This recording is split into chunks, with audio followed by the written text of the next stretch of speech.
Welcome to our YouTube channel viral educator.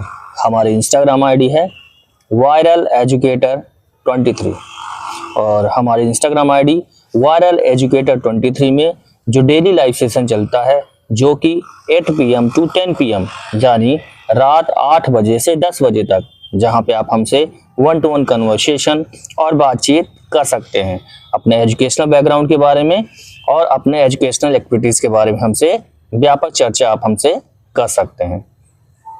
तो आज का जो ब्लॉग होगा हमारा वो होगा पूरा हमारा कि इंग्लिश हम लैंग्वेज जो है, इंग्लिश लैंग्वेज हम कैसे सीख सकते हैं।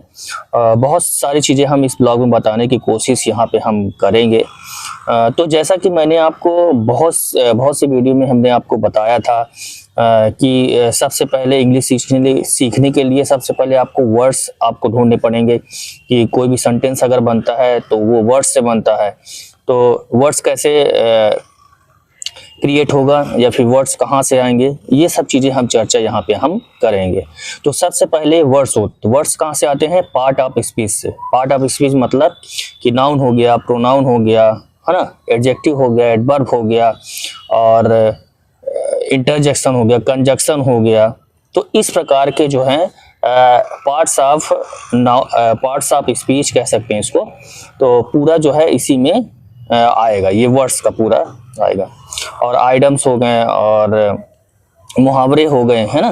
तो ये सब चीज़ें जो हैं इसमें सब चीज़ें आएंगे। और इसके बाद हम जब हमें वर्ड्स मिल जाएंगे तो हम सेंटेंस स्ट्रक्चर उसका देखेंगे कि हम सेंटेंस कैसे बनाएंगे, यानी वाक्य का निर्माण हम कैसे करेंगे। तो सबसे पहले क्या करना पड़ेगा कि आपको टेंस का थोड़ा सा फॉर्मेशन और स्ट्रक्चर, आपको ग्रामर जो है थोड़ा बहुत आपको यहाँ पे देखना पड़ेगा कि वो कौन से काल का है, वो कौन से समय का है, यानी वो कौन से समय में बोला गया है, ठीक, कौन से समय का वो सेंटेंस है, वो वाक्य है, ठीक है। तो आप प्रॉपर आप उसको समझना पड़ेगा आपको। जैसे प्रेजेंट का है तो किस प्रकार का सेंटेंस है प्रेजेंट में, और पास्ट में है तो किस प्रकार का सेंटेंस है, और फ्यूचर है तो किस प्रकार का सेंटेंस इसमें यूज किया गया है।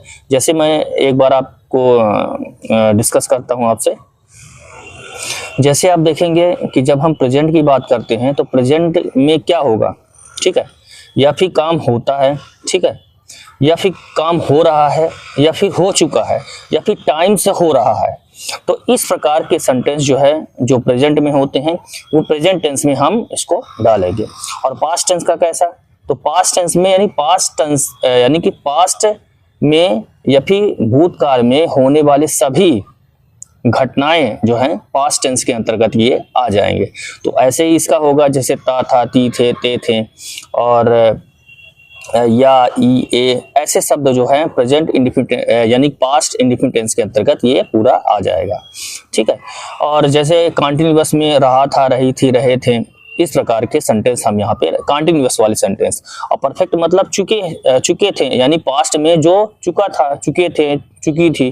तो इस प्रकार के सेंटेंस जो है कि वाक्य के अंत में शब्द ऐसे आते हैं। और रहा था, रही थी, टाइम के साथ।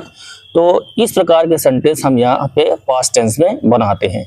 और अकॉर्डिंगली आप देखेंगे कि हम फ्यूचर में भी ऐसी सेंटेंस बनाएंगे, उसमें गा, गे, गी ऐसे शब्द जो है वाक्य के अंत में आएंगे। तो हम प्रॉपर यहाँ पे डिस्कस करने का प्रयास यहाँ पे हम करेंगे। तो हमारा जो है पास्ट इंडिफिनिट टेंस का अभी चल रहा है हमारा, तो आप वहाँ पे देख सकते हैं। बहुत अच्छी तरीके से मैं बताने का प्रयास कर रहा हूँ वहाँ पे हमने आपको सेंटेंस के टाइप को बताया है कि इंडिफिनिट टेंस में सेंटेंस के टाइप कैसे बना सकते हैं। जैसे अफर्मेटिव या सिंपल सेंटेंस, या निगेटिव सेंटेंस, या निगेटिव प्लस इंट्रोगेटिव सेंटेंस, या फिर इंट्रोगेटिव प्लस निगेटिव WH वाले, और WH वाले इंट्रोगेटिव निगेटिव सेंटेंस, और इंट्रोगेटिव सेंटेंस। तो इस प्रकार के सेंटेंस हम जो हैं टाइप ऑफ सेंटेंस हम यहाँ पे बनाने की कोशिश यहाँ पे हम करते हैं। तो जैसा कि मैंने आपको सिंपल सेंटेंस और निगेटिव सेंटेंस और इंट्रोगेटिव प्लस निगेटिव सेंटेंस जो है ये बता दिया था आपको। और WH वाले सेंटेंस के बारे में आपको बताना था। तो WH वाले सेंटेंस में हम क्या करेंगे कि जब हम WH वाला सेंटेंस बनाएंगे तो जैसे मैंने आपको बताया था कि जब हम सिंपल बनाएंगे है ना। सिंपल बनाएंगे तो सिंपल चलेगा, वो पूरा उसका स्ट्रक्चर फॉलो करेगा, जैसे सब्जेक्ट है ना, एक्सिलरी वर्ब, वर्ब और ऑब्जेक्ट, ये पूरा चलेगा, ठीक है। और जब हम निगेटिव बनाएंगे तो कैसे बनाएंगे? निगेटिव के लिए हम क्या करेंगे? एक्सिलरी वर्ब के ठीक बाद नॉट लगाएंगे या फिर कॉन्ट्रैक्शन फॉर्म का यूज करेंगे, ठीक है। कॉन्ट्रैक्शन फॉर्म कैसे? यानी उसका शॉर्ट फॉर्म, यानी डू नॉट का डोंट और डज नॉट का डजंट। तो इस प्रकार से हम कॉन्ट्रैक्शन फॉर्म या एक्सिलरी वर्ब का यूज यहाँ पे हम करेंगे।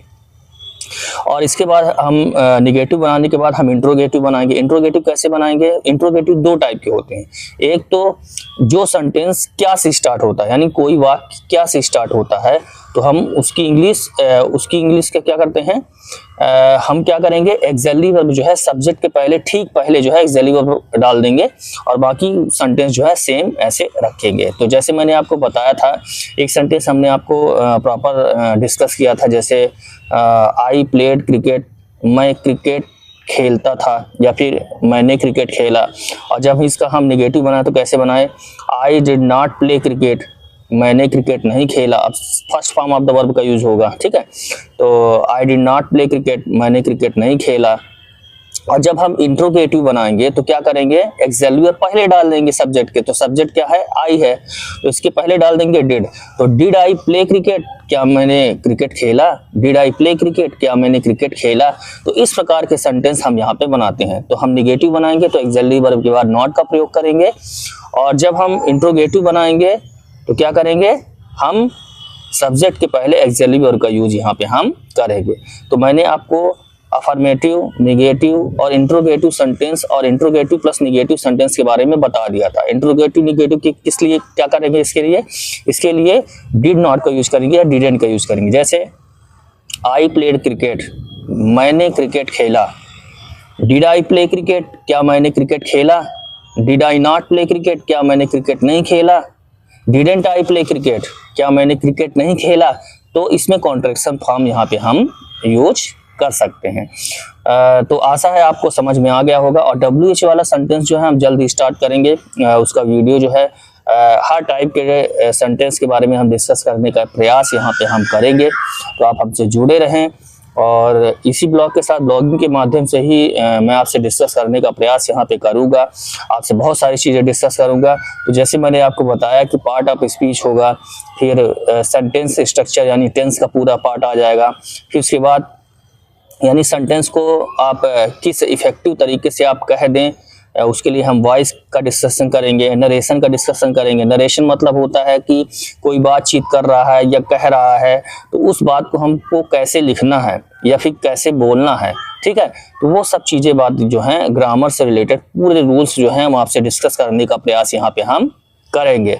और डेली वर्ड्स एनालिसिस में हम वर्ड्स का एनालिसिस करेंगे और प्रॉपर आपको बताने का प्रयास करेंगे कि कैसे वर्ड्स का एनालिसिस किया जाता है, उसका कैसे वर्ब, एडवर्ब और नाउन, प्रोनाउन, उसका पूरी चीज़ें जो है पूरा एनालिसिस जो है हम करने का प्रयास यहाँ पे हम करेंगे, जो कि हमारे इंस्टाग्राम स्टोरी में अपडेट होता रहेगा, पोस्ट में भी अपडेट होता रहेगा। जो हमारा वर्ड्स एनालिसिस वाला है, डेली वर्ड्स एनालिसिस वाला है, वहाँ पे हमारे इंस्टाग्राम आईडी है ORLeducator23, उसको फॉलो करना ना भूलें, क्योंकि बहुत सारे अपडेट्स जो हैं हमारे अपने इंस्टाग्राम स्टोरी और पोस्ट में हम डालते रहते हैं।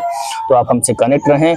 तो आज के लिए ब्लॉग ख़त्म करते हैं। नेक्स्ट ब्लॉग हमारा आता रहेगा, आपको लर्निंग से रिलेटेड आपको वीडियो मिलते रहेंगे, और ऐसे ही ब्लॉग्स के माध्यम से आपसे डिस्कशन हम करते रहेंगे। तो आज के लिए धन्यवाद करते हैं।